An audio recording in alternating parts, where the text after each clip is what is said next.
so the first thing I do is a visual check on everything I can see, making sure a crab hasn't knocked over a coral or something hasn't been eaten.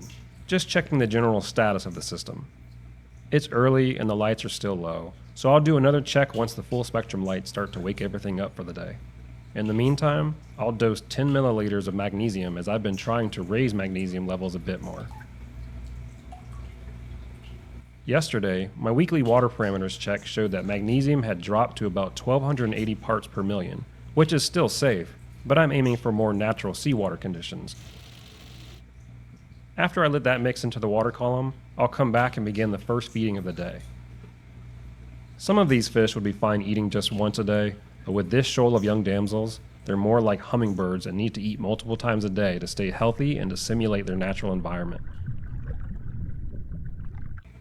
To keep things interesting, I typically feed the system 3 to 5 times per day, using 2 to 4 different types of food, randomizing the food type and feeding times. For the purpose of this video, I will use all 4 types of food, beginning with this mix I created by blending a veggie pellet and meaty pellet dry food, satisfying both the algae lovers and carnivorous types. Now that all the lights have come on, it's hard to miss all the surface algae growing on the glass. Though a good sign of health, it can be visually distracting and sometimes obscures the view of species I'm paying closer attention to. For instance, this gorgonian I recently moved. Originally, I had it here, wedged between some brain corals, but I'm almost certain their sweeper tentacles caused it some irritation after a few weeks and it stopped extending its polyps for nearly 10 days. Once I moved it to a temporary spot, these polyps came right back out and all was well. However, and the sand was just a short-term safe place, and I needed somewhere long-term for it to continue to grow into. So now it resides here, where it seems to be adjusting just fine. This was also the location of one of the mangroves until this urchin stuck to it like Velcro and pulled the entire mangrove with it. Of course, now the mangrove is in the way of this frog spawn coral, and so I'll have to relocate it too, since it's easier to do than finding a stronghold for these mangroves. After removing the mangrove to move the frog spawn coral, and then returning the mangrove, I decided to relocate this Montipora coral as well. Thankfully, the mangrove is in a good spot, and the frog spawn seems to be enjoying its new location. Of course, now both urchins are on either side of this mangrove. As you can see, just like in a real lagoon, permanence here drifts like the tide. Speaking of tides, recently the ebb and flow of this aquarium has affected the sandbed, creating dunes and coating some corals in substrate. Last week, I cut back a big chunk of macroalgae growing in front of a wavemaker pump, and this created a new flow pattern, changing the floor's layout. To combat this, I'll take some heavier, coarser substrate from the western end and distribute it along the most stripped of areas.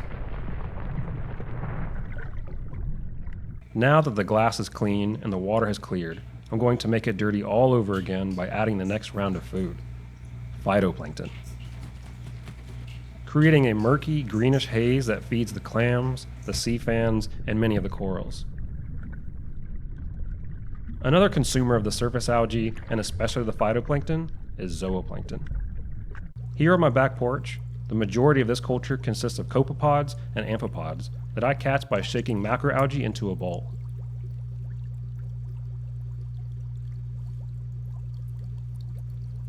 Here, I can sift through the loose pieces and observe what's been caught. Since I do water changes from the lagoon into the zooplankton farm, the water chemistry is nearly identical, but to be safe, I first fill the bowl with water from the lagoon itself. Any of the plankton that escapes feeding time will join the massive colonies that live in the rocks and sand, and they'll help devour some of this phytoplankton that remains. Hours later, and once again the water is crystal clear.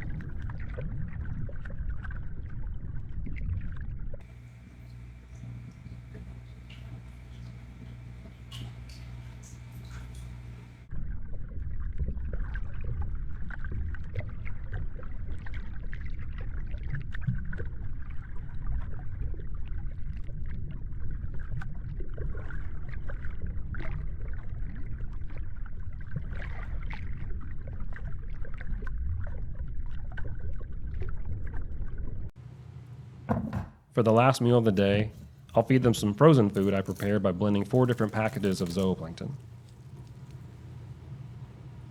Now, I know it seems like a lot of food for a 24-hour period, but nothing here goes to waste, as there are 25 fish, dozens of crabs, nearly 2 dozen shrimp, lots of snails, and carnivorous corals that keep the place clean.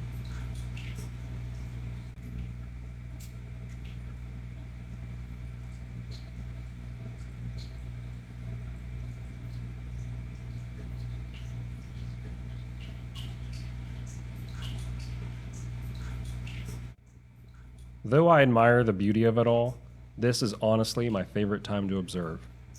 When the lights are low and the sun is setting, closing another day of life in the Living Room Lagoon.